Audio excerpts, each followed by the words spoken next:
Hello, everyone. Welcome to the India Deep Tech podcast series hosted by us at TDK Ventures. I'm your guest host, Anil Achyuta. I'm the managing director of TDK Ventures. Today, we'll discuss our latest and exciting investment into Fasal, which is a precision farming company from Nama, Bengaluru. The focus today for us is to drill down on the origins of Fasal and the key learnings in Fasal's journey. I've got Fasal's founder here, Shailendra Tiwari, with me. Thank you, Shailendra, for taking the time to talk to us. Thank you, Anil, and I'm very grateful that you literally took a flight 14 seas away to record this, and I'm thankful that Upstream Live team is here, and I'm very excited for this conversation. Perfect. Well, can you give me an elevator pitch about Fasal in a nutshell? Certainly. So, I think we are all a bunch of George R.R. Martins.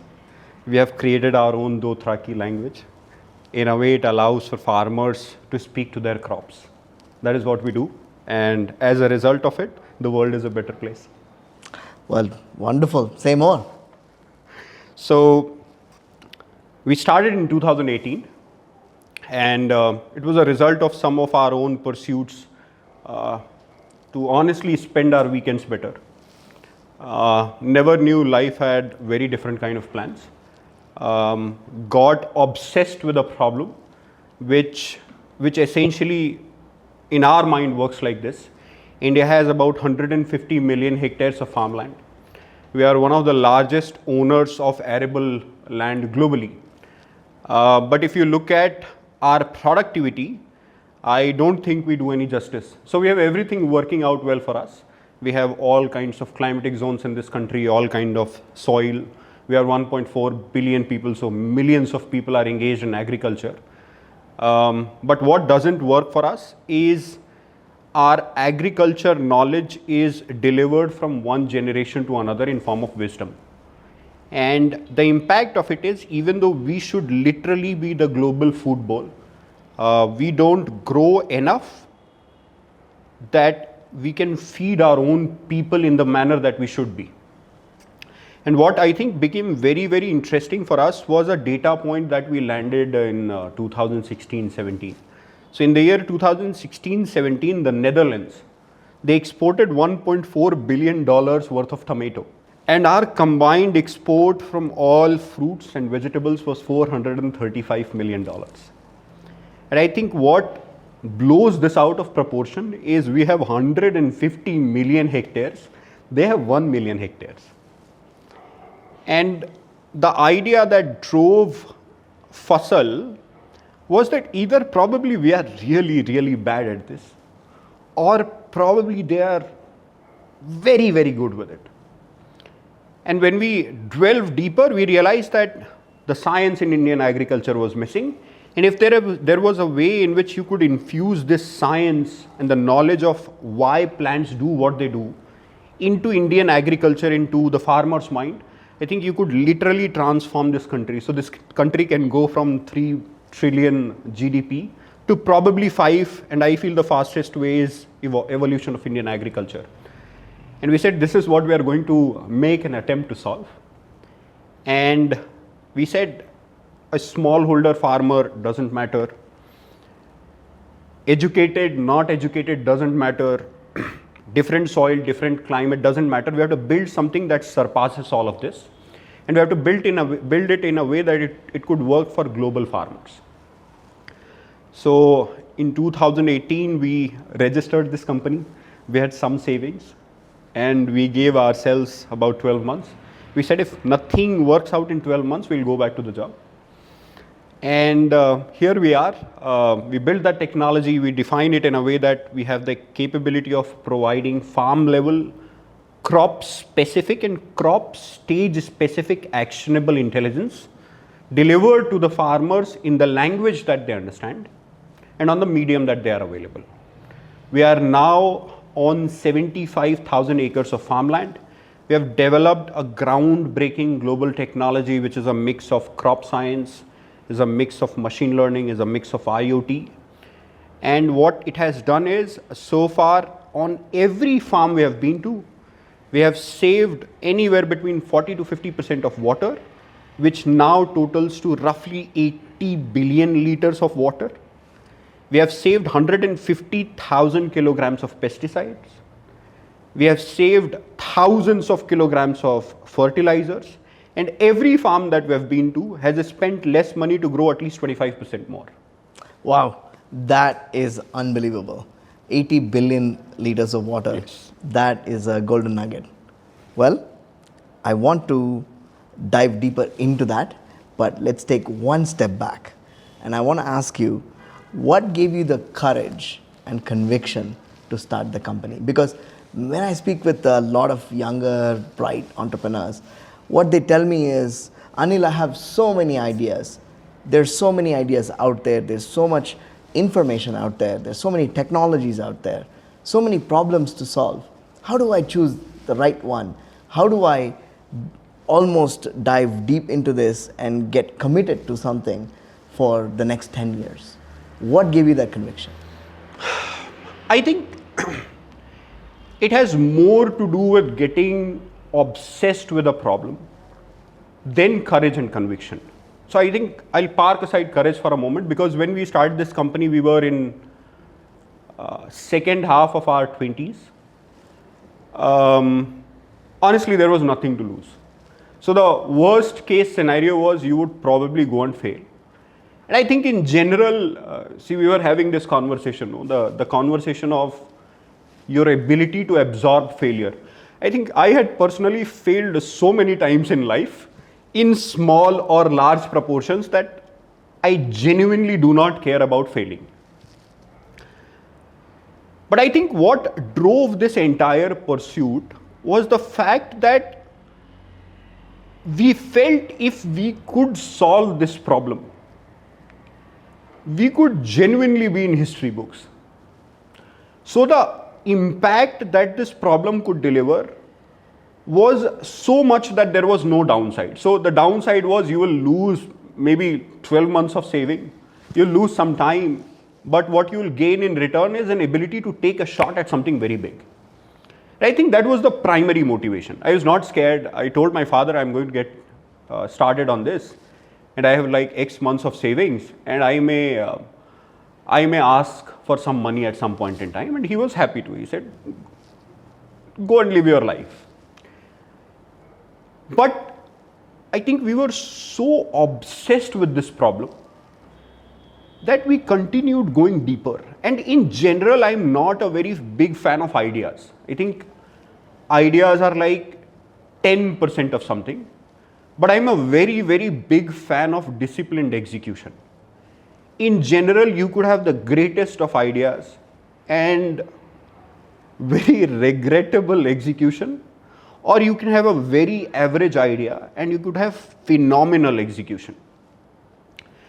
So you will, on daily basis, if you're a capable human being, your cognitive system works, there will be so many things that will come to your mind. But for you to go and commit to something for 10, 15, 20 years, or rather lifelong, I think you need to get obsessed. You need to get obsessed with some part of it. So we were obsessed with the fact that we said if we can transform one farm, we can transform one family. If we can transform 10 farms, we could have potentially transformed a village. If we can transform 10 villages, we could have potentially transformed a taluka. And if you can do it for hundreds of talukas, you could potentially transform this country. And the fact that you as a meager individual have an opportunity of doing something that could impact this country, I think that was the biggest driver that still continues to be the driver in our good times, in our bad times. Conviction came when we started executing parts of it. We went to one farmer, we sort of created a very small group of 5 farmers. So we said, let us try with these 5. Let's see if something happens. 5, 6 months down the line, so a Marathi farmer said, Sahib, Kranti hona rahe. That means it is a revolution. And I remember these moments so vividly that I said, there is this quote, I can't seem to remember it well, but It goes something like this: find what you love and let it kill you. And I think until and unless you have this kind of obsession with a problem, you cannot commit to something for a long time. So if your commitment is not for the impact, if your commitment is not for the execution of it, if your commitment is not for the vision of the world that you see your organization as an agency of change, I think it will be hard for people to commit to anything. True, very true. Thanks for sharing that. Maybe we talked about the obsession of the problem and the impact that it brings. Can you share the biggest mistakes that you made during your seed, maybe in the Series A, and just walk me through the journey? Because at the end of the day, in a startup, it's a journey. Yeah. And you learn along the way, and you get better at that execution. Maybe you stage things right. So walk me through that journey of the mistakes, because for me, this is the most important part in a startup's journey. Finding the mistakes and finding ways to correct them and overcoming those. You know, when you say mistakes, funnily, I have like a very long list. So I'll try and Top three. find the top two, three. Okay. I think the product that we were trying to build is a mix of some frontier technologies, some things which on the face of it make a lot of sense but never tried, and severe amount of empathy for the TG that you have. So when we raised our seed round, Anil, I think we were this company has been in a very, interesting sort of journey and evolution. So the moment we raised our seed capital, there was COVID. It was good that we had capital, but it was bad that we did not have the opportunity of operating in a way that COVID wouldn't be there. And what I regret now, like this part I would like to go back and change, is even during those times we should have found a way to be in touch with our customer in a way that you are not very far off from them. So I think I had a product manager's background before building this company, and product management thrives on two things: genuinely finding a problem rather than what the noise is, and then finding a solution that works for your customer. So COVID came, we had spent a lot of time building the technology. We tried finding ways in which somebody from the team would stay in touch, like in a close proximity with the farmers. And that was in fact the first year of commercialization of the technology. The part I would go back and change is I would like to be there. So instead of being in Bangalore, being in this office, I would probably find a way to be there, protect my team, but at the same time really be around the farmer when he's using the technology, when he's praising it, when he's criticizing it, when he's deriving joy out of it, when he's deriving frustration out of it. That was one thing that I feel, if we would have done it for like 4 months of that time, we would have accelerated our roadmap in a way. Second thing that I sort of regret, and again I would like to go back and change, is for a brief moment in time after our pre-series A, I offloaded and outsourced the responsibility of building a specific team and culture for that team to somebody else. And every time when I think about it, I regret it.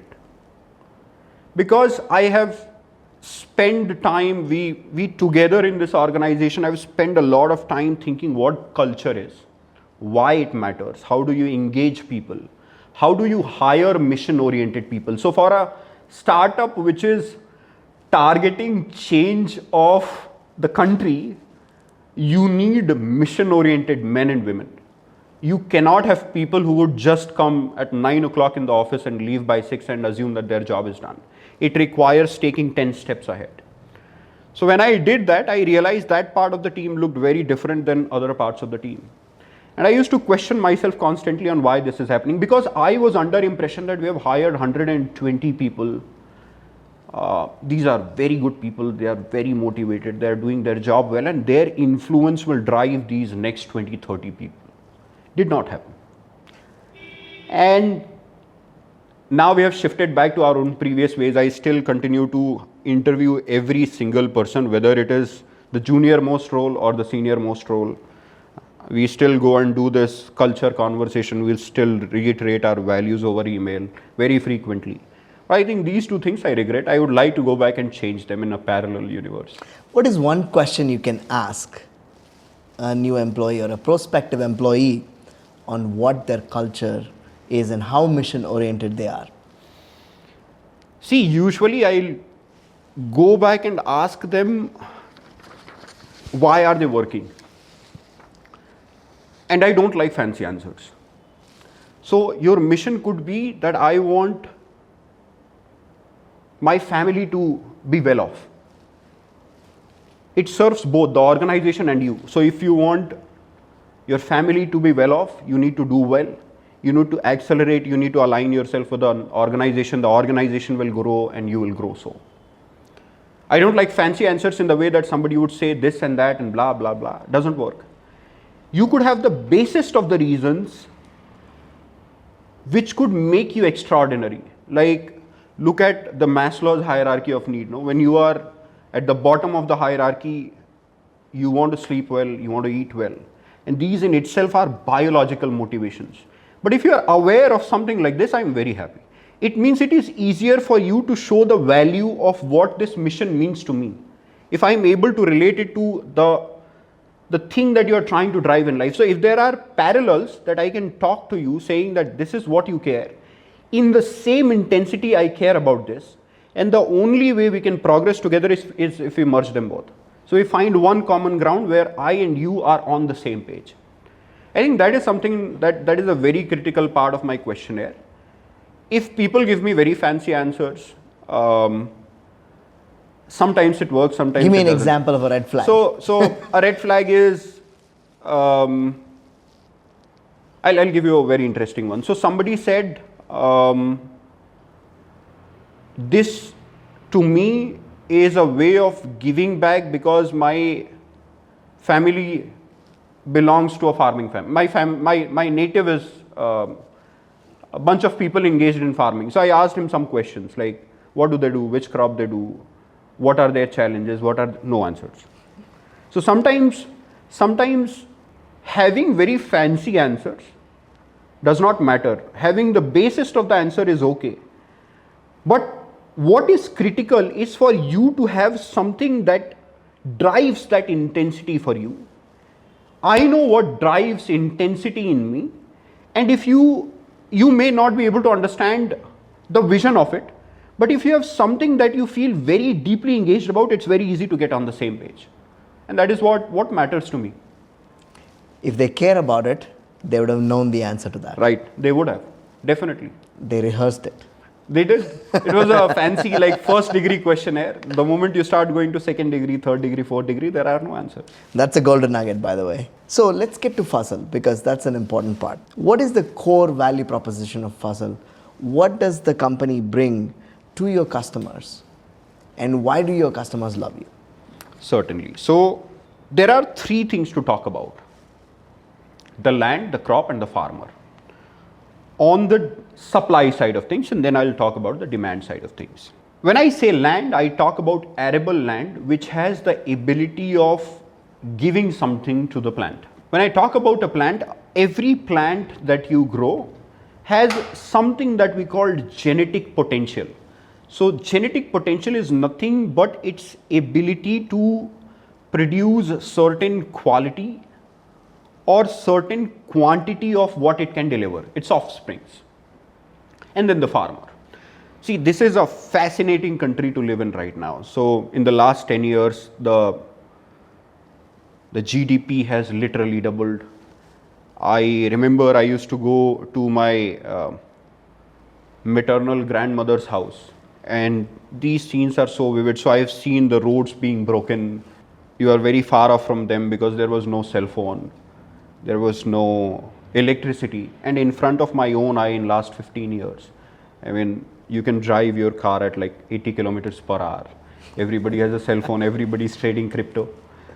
And it's so easy to be in awe of the development that has happened. And what it has done for our people now is it has made a country of 1.4 billion people who really have very deep aspirations. And so is the farmer. So the farmer also wants to live well. He wants to send his children to good school. He wants to grow good quality produce so that he can be proud of what he is feeding to the people. And in doing so, he also wants to make some more money. What we have built is something that helps all three of them. The challenge with the plant is that for you to get the best out of it, you have to give it the best you can. For the land to give the best to the plant, you have to give it again the best you can. And then the farmer has to get what he wants.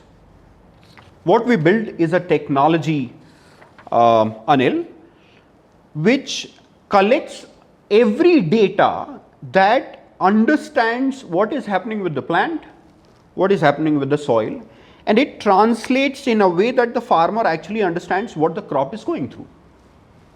Now let me help you understand.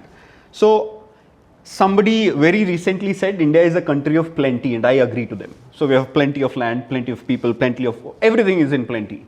The problem with that plenty is, take a farmer who has become a farmer by absorbing the wisdom that his father passed to him. Doesn't have the scientific knowledge of why a crop does what it does, how it grows, aspects of it, right? Now, as a result of it, he has an impression of what the crop needs rather than what the crop actually needs. By virtue of building this technology and deploying it on the farms, the IoT of it, the AI of it, the machine learning, the crop science, the satellite, everything put together, what it does is, it consumes this information to tell very simple things like, your crop needs water, it needs water tomorrow by 4 o'clock, and it only needs 10 liters. Vis-a-vis the farmer's understanding of it, that the crop needs water every day and it requires water every day at least in the tune of 100 liters. Or something as simple as that the fact that situations are very conducive for this particular disease to happen. The best time to take care of it is tomorrow, and you can do it at 10 times lesser cost than you would do when the disease would have happened. And it is all sent to him in very simple local language. So it could be in Kannada, it could be in Marathi, it could be in Hindi, it could be in English or whatever. It could be on an app, it could be SMS, it could be an IVR call, whatever works for the farmer. As a result of it, the farmer and the crop can talk to each other. So the crop is telling him, I am thirsty or I am sick, and the farmer is dealing with that problem. Now it allows for the soil to give the best to the plant. It allows for the plant to match its genetic potential, and it helps the farmer make what I was talking about. So you have higher yield at far lesser cost with far better quality. Now we are currently on 75,000 acres of farmland. So all of our farmers put together own this land. In totality, this is roughly $1 billion worth of produce. So $1 billion of grape, pomegranate, apple, banana combined, everything together. So we work in horticulture. It is nothing but an umbrella term for fruits, vegetables, plantation crops and spices. Now this is where it becomes more fascinating. So in this country, you will hear estimates of how many acres of farmland there is, and you will have an estimate of who potentially could be growing what. Vis-a-vis a technology or a company like Fasal, I know which of my farmer is growing which crop. What is the stage of that crop? in the way that the farmer is dealing with the crop, what will be the end output, what will be the potential quality. And I know this far in advance than the farmer even does. Now that puts us in a very, very nice spot in the way that this country doesn't have a demand and supply problem. This country has a supply consistency problem in the way that you want a specific quality of banana, you may or may not get it. But if you are working with somebody like us, you will definitely get that same quality of banana from our farms, precisely and responsibly grown, continuously. So I would go to the likes of e-commerce or modern trade or export or whatnot. And I can tell them 1 month in advance that you tell me what do you need a month in advance. And I will tell you exactly which of my farmer is going to give you that, and I'll bring it to your doorstep. And that solves problems for them because they dig well every day and then they pull out water. They go to the market every day, they find what they need. They may or may not find it, they may or may not find the quality or the quantity of it, but when they work with us, it comes directly from the farm. And we also decrease the food mile further. What that means is, I take the produce from my farmer and I deliver it to them as soon as I can directly in their DC, vis-a-vis the produce going at least 4 more nodes, losing its freshness, getting more handled. I cut off all of this from a demand perspective, and in that way I give my farmers a far better market access than they would get otherwise. So Shailendra, I love the marketplace part of Fasal, and it makes so much sense to incentivize the farmer so the farmer can actually make more profits. Can you tell us more about that and how you actually came up with that idea? And that's the most, the journey of that idea would be interesting to know. Certainly. So you'll find one data set very common when you start digging deeper into agriculture in India, Anil. That is, especially in the horticulture segment and in the perishable segment, we lose anywhere between 30 to 40% of what we grow. I think that's terrible. It's terrible because 40% of the value that is getting created, you're spending money on it, you're doing your best to get it, and then it is getting lost somewhere in the supply chain. In a world where tens of millions of people are going hungry, it is a sin to let this happen. So our perspective was, how do you deal with this problem? And this is complex in the way that it is impacted by how you grow, how you harvest, how you transport. When we had the first cohort of farmers using the technology and growing a season with it, we started validating the impact that was getting delivered. So there was more quality, there was more quantity, yes, there was better quality, yes, and as a result of better quality, we also saw that the shelf life of these commodities or products was improving. And that was beautiful in the way that you now know that you have harvested, the shelf life, that is the point before this produce will die, is let's say 3 days. Now it is probably 5. So now it can go to somebody's plate. Second part was the fact that your farmers were growing very high grade and they were still selling in the same market for the price that they were selling before. How does it make any sense?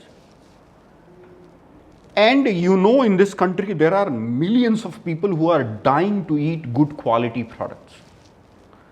So then the pursuit was, how do you put this produce in the right market at the right time for the right price? And that's where the idea of marketplace came into mind. And in fact, we evolved from marketplace. We said it's not just about a marketplace, it's also about value chain.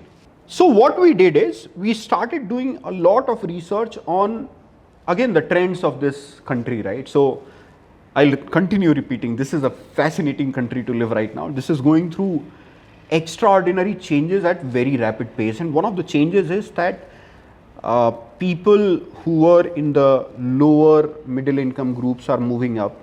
People who are in the middle income groups are moving up. So there is a shift from the bottom, and it is taking shape in a way that this will become an inverted pyramid in a certain way. And we did a very fascinating study. The study was, the moment any country has gone through some of these changes, consumption of two things has drastically changed. One is people start to wear good clothes. Second, they start to eat good food. So we said, and our estimate is right now India has roughly 200 to 300 million people who want to eat good quality produce. We have $1 billion worth of produce ready to cater to them. So we said this actually aligns with the vision of helping our farmers grow more, grow better, and sell better. You will incentivize the farmer, your consumer will get something high quality to eat, and in the midway you'll make enough money that you can continue propelling the stream. That's where it all came together. The marketplace has evolved in a way that we wanted to deal with the way we handle the produce, and we are innovating there as well. How are we harvesting, in what way we are packaging it, in what way we are transporting it. So we have gone a little bit ahead, and we are now managing the value chain from the point of view that we do the harvesting, we do the sorting, grading, packaging, and we are innovating on every point, every node of it. We are utilizing logistics players who have similar vision, people who want to do good in the way that they deliver it in a way that it deserves.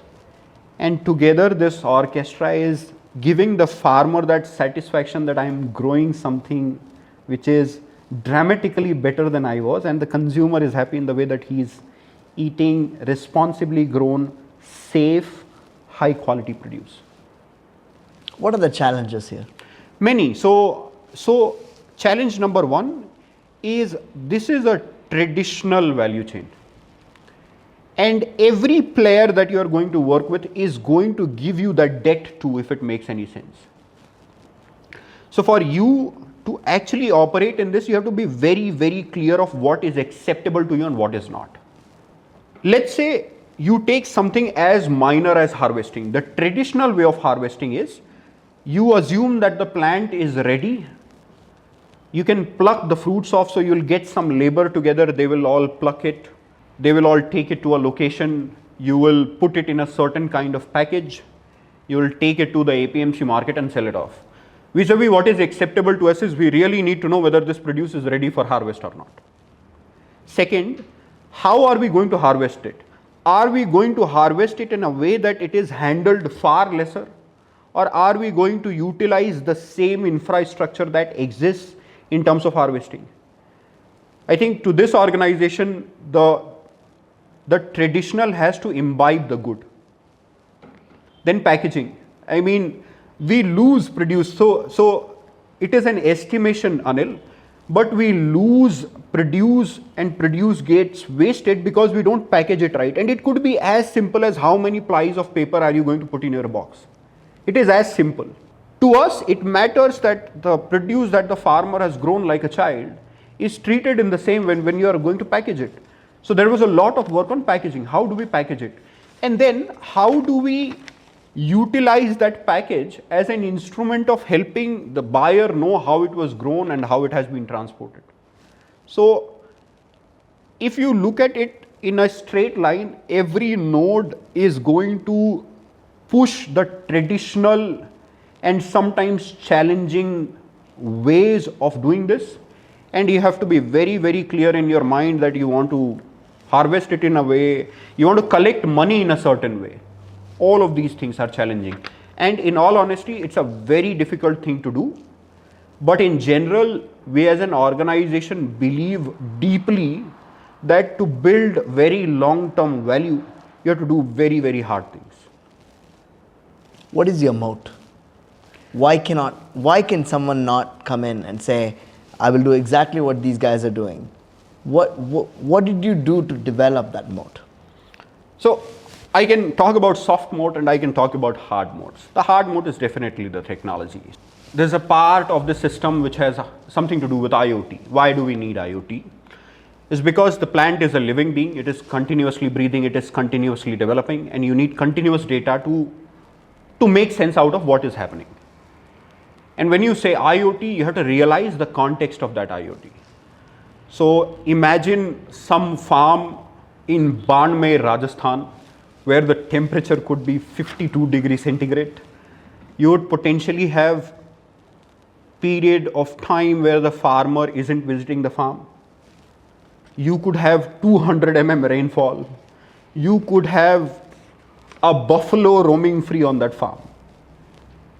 So it has to go through certain kind of adversity, whether your system is ready for that adversity. Second, the target audience that we have is a great audience in the way that it is very demanding. So you can't build something for 6 months. You have to build it for very long term. And you have to keep delivering value, because the farmer is a master of assessing what value he's paying for. Building IoT is one thing, building IoT for circumstances like this is another. And then the biggest challenge of it all is, can you do it at a cost that the farmer feels comfortable with? On the software side, on the intelligence side, it's a mix of hard and soft, and I'll help you understand how. So Indian agriculturists are trained in a way that you are taught to go on the farm and assess what is going on. Vis-a-vis, you are saying you are going to build a technology which is going to combine sets of data and science, and without even seeing what is happening at the farm, you go and tell what is going on, and you have the moral responsibility of getting it right because you are affecting somebody's livelihood. The fact that we were able to set up and put up a team together which felt there was merit in trying this and had the capability of executing is our soft mode. The hard mode is they actually delivered. And for doing so, they spent 5 years. 5 years of doing that same experiment, going from farm A to farm B, managing 200 farms. It's not easy. And unless you get your science right, you will never get agriculture right. Yeah. What do you do with the disgruntled farmers? So, I think we reason with them. So, I am of opinion that Indian farmers have not been portrayed in the way that they should be. For a very long time, this country and elements of it, I would say, saw them as a charity case, and I think that was terrible. The farmer, at least the farmers that we deal with, we feel they have 4 or 5 acres of farmland. In a way, we look at them as small businesses, and you can reason with business, right? You can reason the P&L, you can reason the cost, you can reason the revenue, you can reason why you are trying to do something, you can reason why it would fail and what would make it successful. And in fact, I'll tell you, it's not that we have not had our share of challenges. I remember in the first season, we picked up like a cohort of 50 farmers, Anil. We deployed and we were so excited with the hardware that we have got it right and this and that. And one sudden day, I woke up at 7 o'clock and all of them were not working. Not a single device out of 50. And in the preceding 2 months, the farmers had actually built some dependence on the technology. So somebody gave a call, Sahib, kuthe aaye tumi? Meaning, where are you, sir? I said, sir, Bangalore mein. Sir, ye chal nahi raha, aap isko utha aur le jao. Sir, what has happened? So he told, sir, 2 din se chal nahi raha hai. And we were all like, what to do? So people, and this is where culture comes into place. So in the face of adversity, you can all be scared and run, or in the face of adversity, you believe in why you are doing this and everybody takes that problem head on. A lot of people on this team did not sleep for many days, but we sorted that out. So there are disgruntled farmers, there will be. The fact that we assume that they are rational beings, we go and reason with them. We make it work. We apologize where we have to apologize. We take pride when we have to take pride. We take stand where we have to take stand. And I think that is how it has worked out reasonably well, I would say. Wonderful. What's next for Fasal? 5 years. Give me a vision. And maybe also tell us what you don't have today, and maybe what competencies you have to build in the company, what kind of capital you need to raise. Just give us your vision. I'll tell you why we are working to build this organization, right? See, in 2016, one of the telecom companies did something revolutionary. What they did is, they brought down the cost of data so low that it became a springboard for a very different kind of India. I genuinely feel that the work this company is doing has the ability to transform agriculture in the same propensity. The vision honestly is that can we deploy it in at least 50% of Indian horticulture? And why? Because things that you are commonly seeing will cease to exist. For example, if you have a system like Fasal in every onion farm in this country, you won't have the price fluctuations that you see. I'll tell you why. Because production will increase, quality will increase, and the end consumer, who is in a way that, let's say, policy makers who are deciding how to make sure that there is onion on the plate, would actually know what amount of production is there. They would know well in advance when you have to stop export, rather than stopping export as a measure of solving an immediate crisis. Second is, we really want to master the art of taking the produce from the plant to the consumer and everything in between. I feel why this is critical is, if let's say we are successful in doing so, I deeply believe that this country has the potential of becoming the food bowl of the world. We did a calculation, Anil. So we said, let's take the entire 150 million hectares of it and multiply it by the kind of productivity that Fasal brings to the table, and look at it and compare it with the consumption that the world does. So the data that came out was that India has the capacity of producing enough that nobody in the world has to produce a single plot of land more. And tell me if that is not exciting. That is incredibly exciting. So, last question. Do you think you can beat the Netherlands, the stat that you shared in the beginning? See, in a lot of farms, you have already done that, Anil. Wow, that is unbelievable. I did not know that. In a lot of farms, you have already done that. Give us an example. You know, I remember we used to talk about tomato and chili. So Indian average farmer grows about 16 metric tons of tomato, let's say tomato on an acre. Fasal farmers grow 50 now. We have seen people growing 40, 50, 60 as well. And these are not edge cases. This doesn't happen once a season. I keep hearing this frequently. So it has happened in this way, that the farmer tried your technology and he is trying to balance his aspiration with his comfort as well, no? That I'm not going to lose this entire thing. So he arrived at, let's say, 40% comfort. So he tried your recommendations 40%. Then in the next season, he saw it really happening. So he went to 60, 70. And now he is fully dependent on it. And the moment he's fully dependent on it, he's growing by sheer science. And when you treat the plant well, when you treat the soil well, that is what Netherlands was doing, right? That's incredible. Well, I have to stop here because this is such a positive moment and really appreciate you taking the time to speak with us. And thank you for this conversation. I'm very grateful that you are here. I thoroughly enjoyed our conversation and I hope we can do it more. Perfect. Thank you so much.